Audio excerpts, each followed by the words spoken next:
और अमेरिका में एक बार फिर से हिंदू मंदिर को निशाना बनाया गया है। न्यूयॉर्क के मेलविले बैप्टिस्ट स्वामीनारायण मंदिर को यहां पर कट्टरपंथियों ने निशाना बनाया है और जम के तोड़फोड़ की है। मंदिर की दीवारों पर स्प्रे कर आपको बता दें, अलग अलग तरीके के कोटेशंस लिखे गए। भारत ने मंदिर पर हमले का विरोध किया। न्यूयॉर्क में भारत के महावाणिज्य दूतावास ने इस मामले को अमेरिकी प्रशासन के सामने उठाया है। दूतावास ने इस हमले की निंदा की और इसे अस्वीकार्य करार दिया। आपको बता दें, अपराधियों के खिलाफ तुरंत कार्रवाई की मांग की है। ये कोई पहला मौका नहीं है जब अमेरिका ने कट्टरपंथियों ने हिंदू मंदिर को निशाना बनाया है। इससे पहले भी कट्टरपंथी कई बार मंदिर को निशाना बना चुके हैं, लेकिन बाइडेन सरकार कट्टरपंथियों पर कार्रवाई नहीं करती है। ऐसा लगता है कि जैसे बाइडेन सरकार ने कट्टरपंथियों के आगे सरेंडर कर दिया है। रिपोर्ट दिखाता है। तो ये 3 तस्वीरें हम आपको लगातार दिखा रहे हैं। यूएस में कट्टरपंथी किस कदर बेलगाम हुए, अमेरिका में मंदिर पर हमला होता है। बाइडेन सरकार नाकाम है क्या उन अपराधियों को पकड़ने में जो इस तरीके का माहौल बिगाड़ रहे हैं, ये बड़ा सवाल है। भारत ने इस पूरे कदम का विरोध जताया है। और इधर तीसरी बार मोदी सरकार बनने के बाद विपक्ष जहां जातियों में लोगों को बांटकर अपना सियासी समीकरण साधने की कोशिश कर रहा है, तो वही बीजेपी के फायर ब्रांड नेता और यूपी के मुख्यमंत्री योगी आदित्यनाथ हिंदू को सनातन के धागे में पिरोने का मंत्र दे रहे हैं। क्या है वो मंत्र, किस तरीके से सभी को एकजुट करने का योगी आदित्यनाथ और बीजेपी के फायर ब्रांड नेता लगातार कोशिश कर रहे हैं, इस रिपोर्ट में देखिए।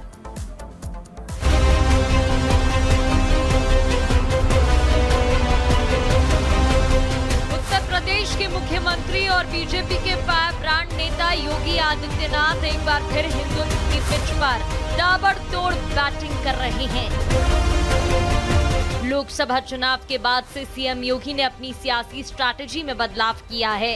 विपक्ष जहां पीडीए और एमवाई फैक्टर के जरिए वोट बैंक साधने में जुटा है, वहीं सीएम योगी हार्डकोर हिंदुत्व के मुद्दे पर मुखर हैं।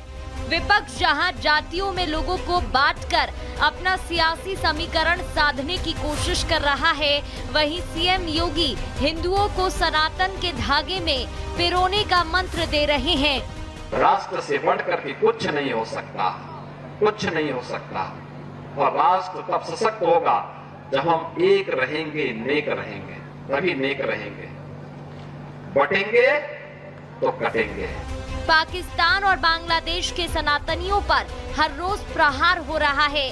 भारत में बैठे कुछ देश विरोधी मानसिकता वाले लोगों ने बांग्लादेश के तख्तापलट को उदाहरण मानकर अपनी जहरीली मानसिकता दिखाई, तो सीएम योगी ने सनातन की रक्षा का आह्वान किया।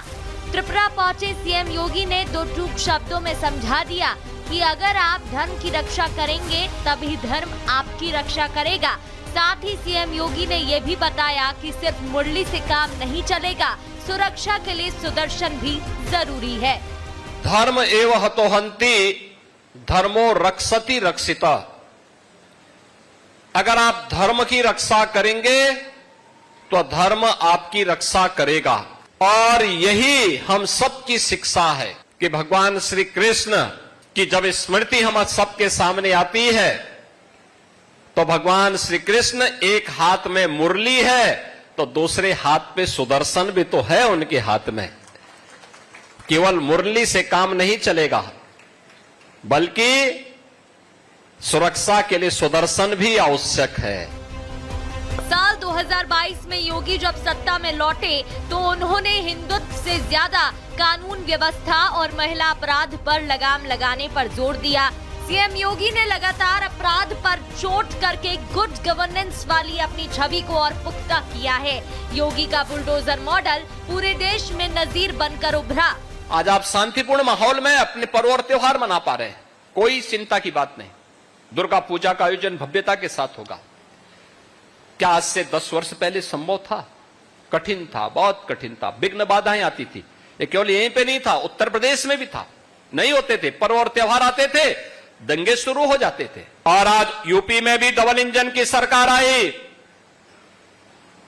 सुरक्षा का माहौल मिला, दंगाइयों के लिए बुलडोजर भी दिया गया और साथ साथ भक्तों के लिए राम मंदिर का निर्माण भी कराया गया। भारत आतंकवाद, उग्रवाद और अलगाववाद का दंश सालों से झेल रहा है। भारत से अलग होकर अलग मुस्लिम लीग ने पाकिस्तान का निर्माण किया। सीएम योगी ने पाकिस्तान के मुद्दे पर बोलते हुए कहा, विभाजन का जितना बड़ा दोषी मुस्लिम लीग रहा है, उतना ही दोष सत्ता की लालसा रखने वालों का भी है, जिन्होंने मुस्लिम लीग की नाजायज मांगों को शह दी। पाकिस्तान के राजनेता ना अपना देश संभाल पाए और ना ही अपनी आजादी, जिसका नतीजा है कि आज पीओके से भारत के पक्ष में आवाज उठने लगी है। कौन लोग थे जो लोग भारत के विभाजन का पक्षधर बनकर के मुस्लिम लीग की मंशा को और कांग्रेस की सत्ता लोलुपता के चक्कर में पड़ करके भारत के दुर्भाग्यपूर्ण विभाजन के लिए जिम्मेदार हैं। ये मिलकर के अगर मुस्लिम लीग की मंशा पर पानी फेरने का काम करते तो कभी भी ये पाकिस्तान जैसा नासूर नहीं बनता। पाक अधिकृत कश्मीर में पाकिस्तान से अलग होकर के भारत में शामिल होने की मांग शुरू हो गई है। सीएम योगी ने सनातन का झंडा बुलंद कर लिया है। सनातन और हिंदुत्व के दम पर वो विपक्ष के पीडीए वाले नैरेटिव को तोड़ने में जुटे हुए हैं। अब देखना ये होगा कि सीएम योगी के इन तीखे प्रहारों से विपक्ष को कितना नुकसान होता है। Bureau report, Republic Bharat. और चलिए अब आपको बताते हैं, देखिए देश में कुछ तत्व ऐसे हैं जो धार्मिक आयोजनों में भी नफरती एजेंडा चलाने से बाज नहीं आते हैं। एक ऐसा ही वाकया एमपी और यूपी के शहरों से सामने आया है, जहां कुछ असामाजिक तत्वों ने धार्मिक जुलूस के दौरान फिलिस्तीन के समर्थन में नारेबाजी की है और झंडे लहरा दिए हैं। और अब यह विवाद बढ़ता ही जा रहा है। पूरी खबर क्या है, इस रिपोर्ट में देखिए।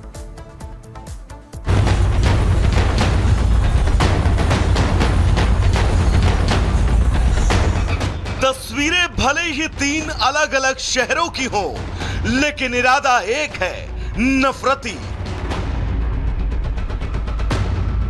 देश भर में जब मुस्लिम समुदाय मिलादुन नबी के जश्न में डूबा था, उस दौरान कुछ युवकों ने न सिर्फ फिलिस्तीनी झंडे लहराए, बल्कि फिलिस्तीन के समर्थन में नारेबाजी करने से भी गुरेज नहीं किया। एमपी के बालाघाट और मंडला में उस समय तनाव हो गया जब ईदे मिलाद जुलूस के दौरान फिलिस्तीनी झंडा लहराया गया। जुलूस में महावीर चौक, काली पुतली चौक सहित कई जगहों पर फिलिस्तीनी झंडा लहराया गया। देखते ही देखते इस घटना का वीडियो सोशल मीडिया पर तेजी से वायरल होने लगा। घटना की सूचना मिलते ही पुलिस प्रशासन भी एक्शन में आ गया। फिलिस्तीनी झंडा लहराने के आरोपी युवक को हिरासत में लिया गया और उस पर कानूनी कार्रवाई की जा रही है। मामले में पुलिस ने 2 अलग अलग मुकदमे भी दर्ज किए। आरोपी फरदीन और अन्य को बीएनएस की धारा 197(2) के तहत गिरफ्तार कर लिया गया। मध्य प्रदेश ही नहीं, उत्तर प्रदेश भी नफरती एजेंडे से अछूता नहीं रहा। यूपी के जौनपुर में बारावफात के जुलूस के दौरान फिलिस्तीन के समर्थन में जमकर नारेबाजी हुई। घटना का वीडियो वायरल होने की खबर प्रशासन तक पहुंची तो खलबली मच गई। तत्काल पुलिस प्रशासन हरकत में आया और घटनास्थल के आसपास लगे सीसीटीवी फुटेज की छानबीन की। सीसीटीवी में आवाज तो सुनाई दी, मगर चेहरा साफ नहीं दिखा। हालांकि मार्केट के दुकानदारों ने घटना की पुष्टि कर दी। युवकों की तलाश जारी है। घटना के बाद से इलाके में तनाव है। हिंदू संगठनों ने मामले पर कड़ी कार्रवाई की बात कही है। लोगों का कहना है कि जब आतंक के समर्थक देशों के पक्ष में रैली निकाली जाएगी तो क्या संदेश जाएगा। यहाँ सवाल उठता है कि देश में रह रहे कुछ लोगों को भारत माता की जय कहने में बड़ी समस्या हो जाती है, लेकिन जैसे बात देश विरोध और उकसावे की होती है तो उनका उत्साह देखते ही बनता है। आखिर कब तक एक विशेष एजेंडे के तहत देश विरोधी सोच को पाला और पोसा जाएगा और ऐसे लोगों पर कड़े एक्शन लेकर नजीर क्यों न बनाई जाए। Bureau report, Republic Bharat. तो कट्टरवादी सोच लेकिन एक्शन कब सवाल बना हुआ है। इस बीच बड़ी खबर, बड़ी बात दरअसल यह कि देश के कई राज्य ऐसे हैं जहां पे ऐसे हालात देखने को मिल रहा है, जहां पे कुछ लोग देश के माहौल को खराब करने का प्रयास कर रहे हैं। लेकिन कहां पर क्या हुआ बताते हैं आपको। देखिए, एमपी टू यूपी नफरती टोली जो है लगातार घूमते दिखाई दे रहे हैं आपको। बालाघाट में आखिर क्या हुआ था बताते हैं आपको। ईद ए मिलाद जुलूस निकाला गया था यहां पर, और जुलूस के दौरान यहां पर फिलिस्तीन का जो झंडा है वो यहां पे लहराया गया था, नारेबाजी की गई थी। आरोपी शाकिब के खिलाफ यहां पर केस दर्ज कर लिया गया है, पुलिस की ओर से एक्शन लिया गया है। पुलिस पूरे मामले की जांच कर रही है, पड़ताल करने का प्रयास कर रही है कि आखिर ऐसा क्यों किया गया। धार्मिक जुलूस यहां पर निकाला गया था जिसमें फिलिस्तीन के समर्थन में यहां पे नारेबाजी की गई, झंडे लहराए गए और माहौल को खराब करने का प्रयास किया गया। जो जुलूस था यहां पे जिसमें फिलिस्तीन को लेकर समर्थन में यहां पे नारेबाजी की गई थी और झंडा भी बाकायदे यहां पे लहराया गया। और यही वजह के सवाल पूछे जा रहे हैं कि आखिर भारत में फिलिस्तीन को लेकर इतनी मोहब्बत क्यों। हिरासत में फिलहाल जो आरोपी है उनको युवक को ले लिया गया है, जो पूछताछ है पुलिस की ओर से वो चल रही है। बराफात के जुलूस में नारेबाजी भी यहां पर की गई थी और अब पुलिस की ओर से यहां पर एक्शन तेज हो गया है। यहां पे जुलूस में आपत्तिजनक नारेबाजी भी की गई थी फिलिस्तीन के समर्थन में। 4 लोगों को यहां पे के खिलाफ केस दर्ज कर लिया गया है और पता लगाने का प्रयास दरअसल ये कि आखिर वो कौन कौन लोग थे। इसी को लेकर के पुलिस की जो है यहाँ पे पड़ताल चल रही, सीसीटीवी जो है यहाँ पे जांच की जा रही है और पता लगाने का प्रयास कि कैमरे में कि आखिर कौन कौन वो लोग थे जो उस वक्त मौके पर मौजूद रहे। नारेबाजी की गई उनकी ओर से आपत्तिजनक नारेबाजी करने के साथ साथ झंडे भी लहराए गए। तो आखिर वो कौन लोग हैं जो देश के माहौल को खराब करने का प्रयास कर